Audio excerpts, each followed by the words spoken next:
Monday को market में trading करने के लिए हमारा क्या अप्रोच होना चाहिए, क्या स्ट्रेटजी होना चाहिए, इसकी हम लोग बात करने वाले हैं। और अब देखेंगे कि हमने जो फ्राइडे के लिए प्लान किया था बहुत अच्छे तरीके से मार्केट ने रिस्पेक्ट किया था। थोड़ा सा टाइम लिया बट मूव दिया था।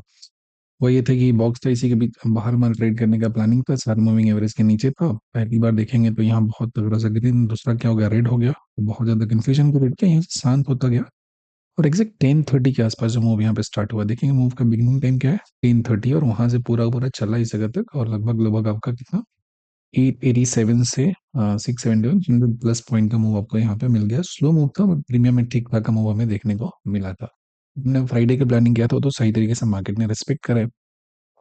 अब क्या सीन है कि मार्केट का जो स्टांस है, ग्लोबल सिचुएशन है, वो ठीक नहीं है। बहुत ज़्यादा वोलेटाइल है, अप एंड डाउन वहाँ पे चीज़ें चल रही है। इस वजह से कुछ भी बाउंस आता है उस पे जो भी सेलिंग है वो हमेशा डोमिनेट कर जा रहा है। तो अभी जो मार्केट का टेक्सचर ये दिया हुआ है कि जहाँ भी बाउंस मिले ठीक ठाक जोन में अगर जाए, अगर की जोन है और वहाँ से सेलिंग ट्रिगर होता है तो करना है, उसमें डाउन साइड का ट्रेड आपको मिलेगा।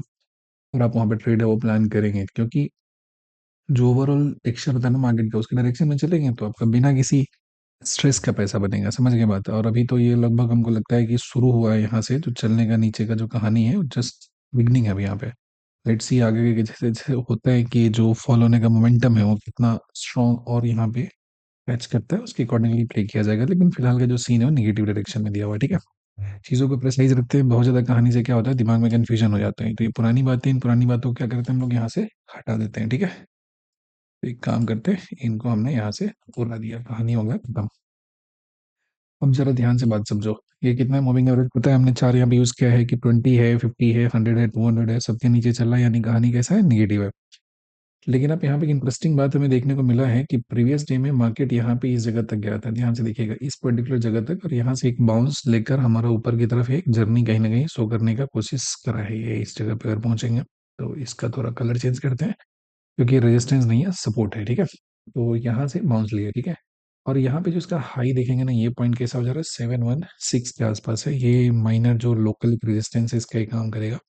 इस जोन के बीच का गैप देखिए कितना, 651 एंड 716 है। मतलब कितना हो गया, 50, 10, 60, 60, 70 पॉइंट के आसपास में हमारा ये जोन है, यहाँ पे अटका हुआ है। अब इसको थोड़ा इस तरीके से कंसिडर कीजिए कि मूव देने के बाद क्या होता है, बेस बनाता है। ये डाउन साइड का मूव दिया, उसके बाद क्या हुआ था, यहाँ भी देखोगे तो एक काइंड ऑफ बेस फॉर्मेशन हुआ था। तो अभी जो आपका निफ्टी है वो इस जगह पे क्या कर रहा है, बेस का फॉर्मेशन कर रहा है। This is like a base formation, जिसके नीचे हम लोगों ने ट्रेड का प्लानिंग किया था कि इसके नीचे जगह पे क्या करेंगे, शॉर्ट का प्लानिंग करेंगे। ये हमारे लिए अभी फिलहाल का अगर स्थान से उसको देखें हम, तो ये कैसा हो रहा है, ये जो जोन हो जाने वाली है, ये हमारे लिए जोन हो जा रहा है, मेजर सप्लाई जोन हो जा रहा है। ध्यान से समझिएगा, this is a major supply zone. यानी कि यहाँ से प्राइस जाएगा तो इसमें हाई चांस है कि क्या हो जाए, सेलिंग यहाँ पे फिर से डोमिनेट कर जाएगा। तो एक मेजर सप्लाई जोन का यहाँ पे काम कर रहा है। अब ये जो हिस्सा बन रहा है ना, ये क्या डिमांड जोन की तरह पे काम करेगा या नहीं करेगा, ये तो आने वाला टाइम बताएगा। तो हमें बहुत ज़्यादा कुछ यहाँ पे दिमाग ऐसा लगाने की ज़रूरत नहीं है। हमें क्या करना है, याद रखना है कि ट्रेड आउटसाइड द बॉक्स का जो लॉजिक है ये हमें याद रखना है, ज़्यादा कुछ नहीं करना है। First is trade outside the box. ठीक है, इस बॉक्स के बाहर जो ट्रेडिंग है इसको हमें प्लान करना है। यहाँ से ऊपर की तरफ जाएगा तो ऊपर, नीचे की तरफ जाएगा तो नीचे की तरफ हम लोग यहाँ से प्लान करेंगे। ठीक है, ट्रेड आउटसाइड द बॉक्स। अब ध्यान से एक बात समझिएगा जरा, आउटसाइड द बॉक्स ट्रेड करने में जैसे यहाँ से निकलेगा ना, तो आपका जो अपसाइड का टारगेट होगा यहीं तक होगा, इसको पेनिट्रेट करके वो बहुत दूर तक नहीं जा सकता है। दूसरा है कि इसके बीच में जो ट्रेड मिलेगा आपको, बहुत छोटा सा ट्रेड मिलेगा।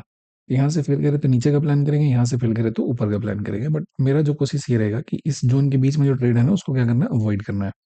यहाँ से जब निकलेगा प्राइस तो अपसाइड तक के लिए प्लान करेंगे। और इन केस मार्केट क्या होता है, गैप अप अगर मेरा खुल जाता है तो मेरे लिए गोल्डन अपॉर्चुनिटी है, वेट करेंगे थोड़ा बाउंस का, और यहाँ से फिर शॉर्ट है वो प्लान करेंगे। अब सवाल है कि यहाँ से जब स्लिप करेगा तो अब ये डाउन साइड में हम लोग कहाँ तक सोच सकते हैं, और यहाँ पे जो हमारे दिमाग में बात है वो कहाँ तक ये पॉइंट हमें देखने को दे सकता है। ध्यान से देखिएगा, जिसका लोअर जो है एकदम पिन पॉइंट देखिए, 5 मिनट टाइम फ्रेम का जो यहाँ से हाई लगा था, इसी हाई के आसपास से बाउंस करके ऊपर की तरफ आपका गया है 651। अब नेक्स्ट जो यहाँ पे कहानी हमें दिख रहा है वो कैसा है, ये हमारा 450 के आसपास में हमें जाता हुआ नजर आ रहा है। इन केस अगर ये अपना फॉल उसको कंटिन्यू रखता है तो, और उसको ब्रीच करने के बाद तो फिर भाई साहब 300 का जो डोर है ये भी ओपन हो जाता है, यहाँ तक ये जा सकता है। बीच में थोड़ा टाइम के लिए यहाँ पे कुछ आराम करने के लिए रुक सकता है, जरूरी नहीं कि एक ही दम में चला जाए। जैसे अभी नीचे पहुंचेगा तो यहाँ पे देखोगे ये जोन एक काइंड ऑफ एक्टिविटी यहाँ पे हुआ है, क्योंकि दो बार यहाँ से रिजेक्शन, फिर ऊपर जाने में इसको तोड़ के फिर इसके बाद ऊपर निकला है। एक बार यहाँ बीच में भी पहुंच गए, ऐसा ले सकता है। ठीक है, लेकिन यहीं पे अगर आपका प्राइस है, somehow for some reason कुछ ऐसा हो जाता है ओवरनाइट, कुछ पॉजिटिव आ जाता है, कुछ कंपनी का जो अर्निंग है उसको सही तरीके से फैक्टर इन करते हैं, तो थोड़ा मोड़ा बाउंस भी हमें देखने को मिल सकता है। तो अगर इसके बॉक्स के बाहर हम ट्रेड प्लान करते हैं, अपसाइड में जो आपका टारगेट होगा पहला तो इसी जगह पे लेना है, जो प्रीवियस डे का मॉर्निंग कैंडल का जो लो होता है यहाँ तक, इसको तोड़ के निकालेगा तो ये हमारा यहाँ पे नेक्स्ट पॉइंट हो गया।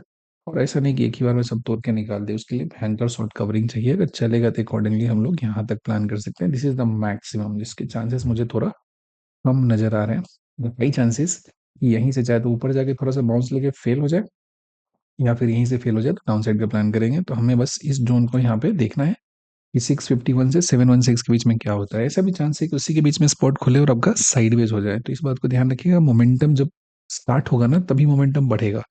बहुत ज़्यादा एंटिसिपेट करेंगे तो वहाँ पे दिक्कत होगा, बिकॉज ऑप्शन का प्राइस कैसा होता है, इवेपोरेट करता है। दूसरा एक और बात है जिसको ध्यान में आपको रखना है, वो ये है कि कल कैसा है, निफ्टी का 1 DT का एक्सपायरी है, यानी कि उसका ट्यूसडे को एक्सपायरी होने वाला है। तो मंडे को, मंडे बिफोर एक्सपायरी है, तो देखेंगे सेकंड हाफ में जो आपका डीके है वो बहुत फास्ट होगा। तो अकॉर्डिंगली आप प्लान कीजिएगा, बेहतर रहेगा। तो नेक्स्ट एक्सपायरी पे शिफ्ट हो जाएंगे तो आपके लिए वहाँ पे कहानी थोड़ा सा बेहतर रहेगा, अच्छा रहेगा, ठीक है। बाकी यही है, यही व्यू है यहाँ पे। अभी जो ओवरऑल जो अपना स्टांस है नेगेटिव है, दीज आर द लेवल्स, अपने हिसाब से मार्क कर लीजिएगा। एंड थोड़ा जो मार्केट है उसमें जो मूव आ रहा है उसमें ट्रिगर होने में टाइम लगता है, सो पेशेंटली वेट करेंगे तो आपको बढ़िया अपॉर्चुनिटी यहाँ पे मिल जाएगा। बस भाग के ट्रेड नहीं कीजिएगा, स्टांस जब तक पॉजिटिव नहीं होता अपसाइड का नहीं करना है। डाउन साइड का जहां जहां पे आपको ट्रेड मिलता है, ट्रेंड चेंज होने के बाद आपको वही करना है, जब तक कि डिसाइसिवली ये अपसाइड के लिए बायस नहीं हो जाता है, ठीक है। बाकी यहाँ तक देखने के लिए आपका बहुत बहुत धन्यवाद।